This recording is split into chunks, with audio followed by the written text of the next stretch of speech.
Hello MYP4 students, I hope you're all doing good. So last week we started talking about the expansion, exploration and encounters in the Americas. We started learning about the age of exploration and the first European countries to start exploring the world. And we learned about the first European countries, which were Portugal, Spain, France and England. Those were the first countries to reach the Americas and establish their colonies over there. And we also learned how did they treat the Native Americans, what did they do to their land, and how did they build their colonies over there.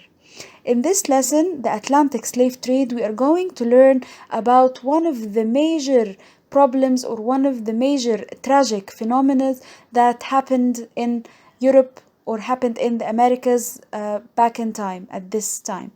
We're going to learn about how they used to trade slaves. So first we are going to learn about slavery in general. How did slavery begin in the whole world? So it's believed that slavery began with the development of farming about 10,000 years ago. So when people started to learn about farming and agriculture, this is when slavery began. How farmers used prisoners of war or people of the different nationality or religion to work for them. So this is how slavery started in the world. With the development of farming, the farmers used to get prisoners of wars or people from different nationalities or religion to work for them as slaves. However, the slavery that developed in the Americas was based largely on race, which means that the Europeans viewed black people as naturally inferior. So, the idea of slavery that developed in the Americas, it was based on racial discrimination. How? Because the Europeans or the white people, they viewed black people as naturally inferior. They viewed the black African men as bad people who does not have any rights, who are just inferior, and the Europeans, they are the superiors, and so on. So this is how slavery began in the world.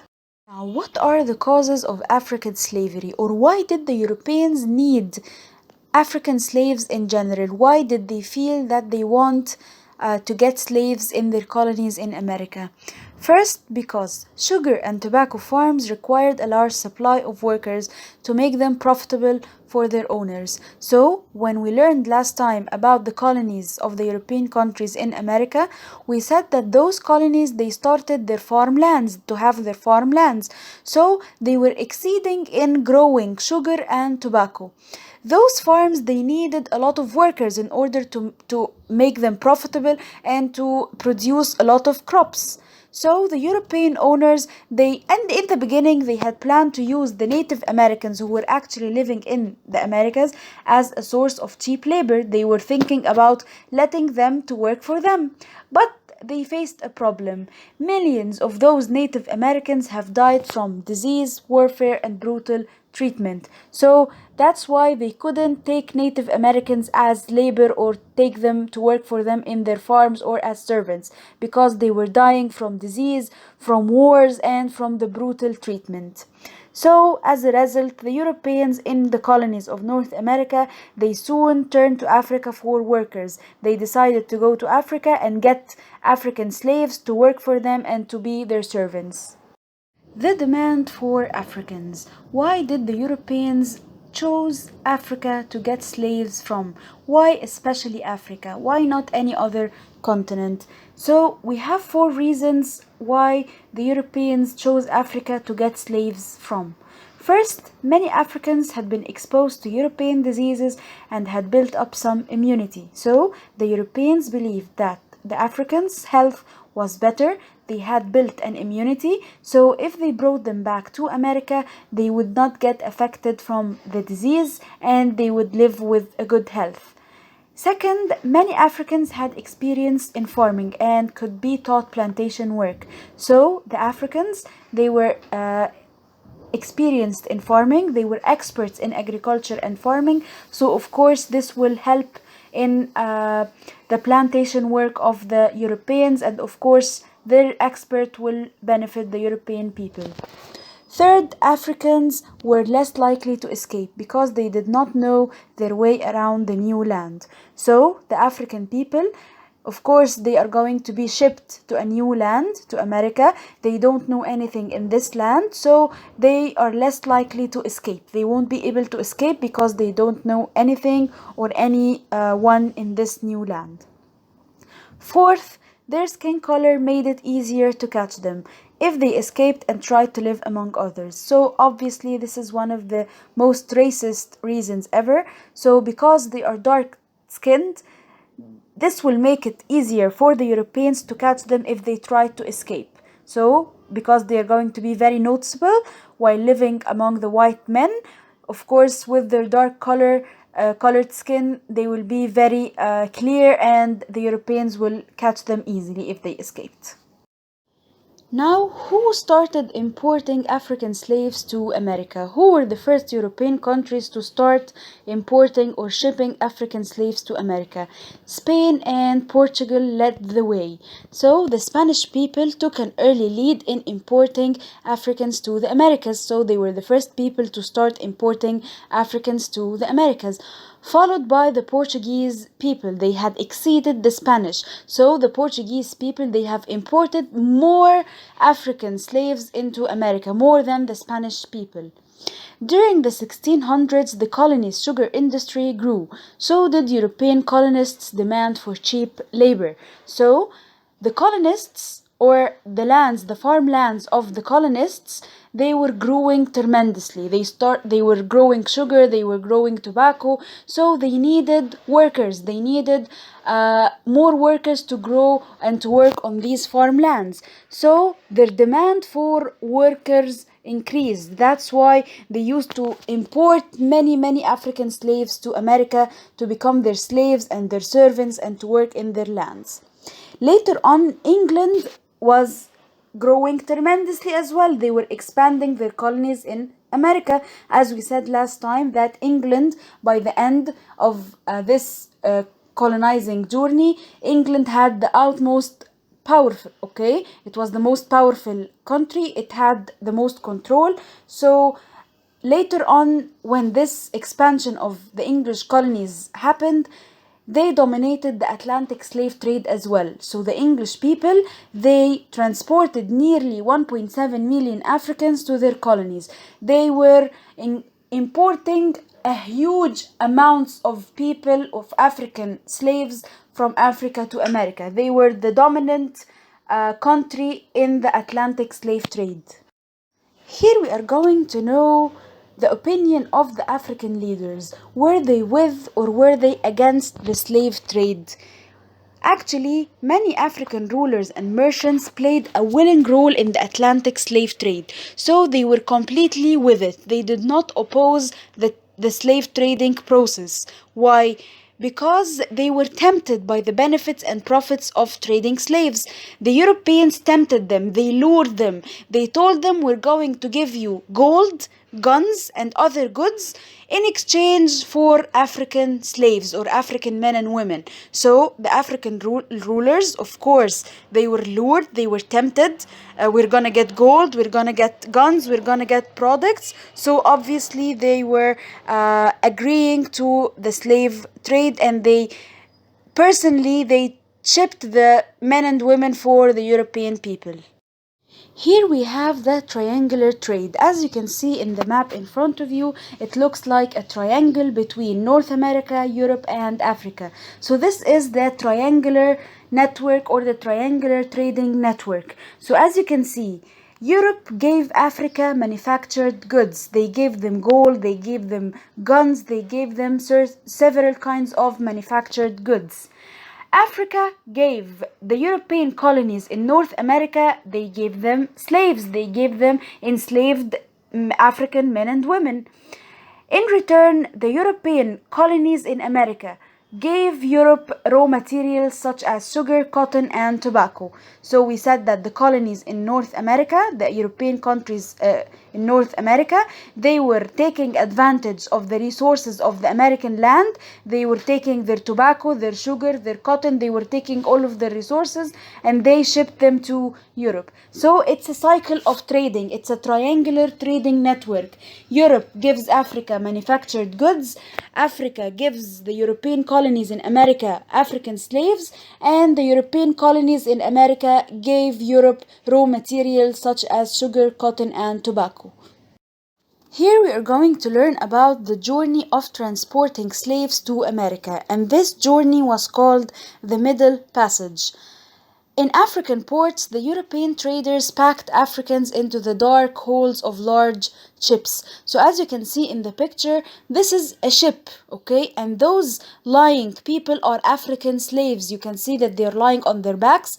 These are the African slaves on the ships, okay? So Europeans used to pack them on the ships.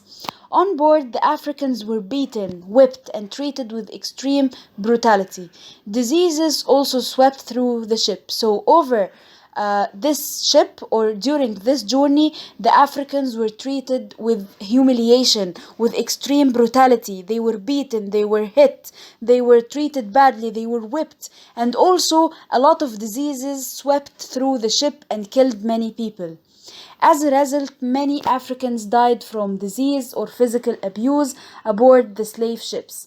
Many others committed suicide by drowning, so they actually didn't cope with it. They could not handle this humiliation, so they committed suicide by throwing themselves in the ocean. So on the ship, it was extreme humiliation, extreme brutality, torture, beatings, whipping, diseases that killed them, and they couldn't survive, and some of them died, a lot of them died, and some of them committed suicide.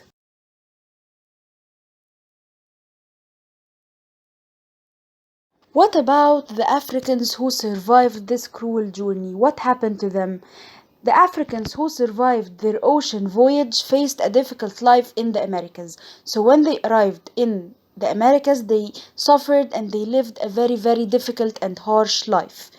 Those captured African slaves were usually auctioned off to the highest bidder. So the person who's going to pay more is going to take this slave.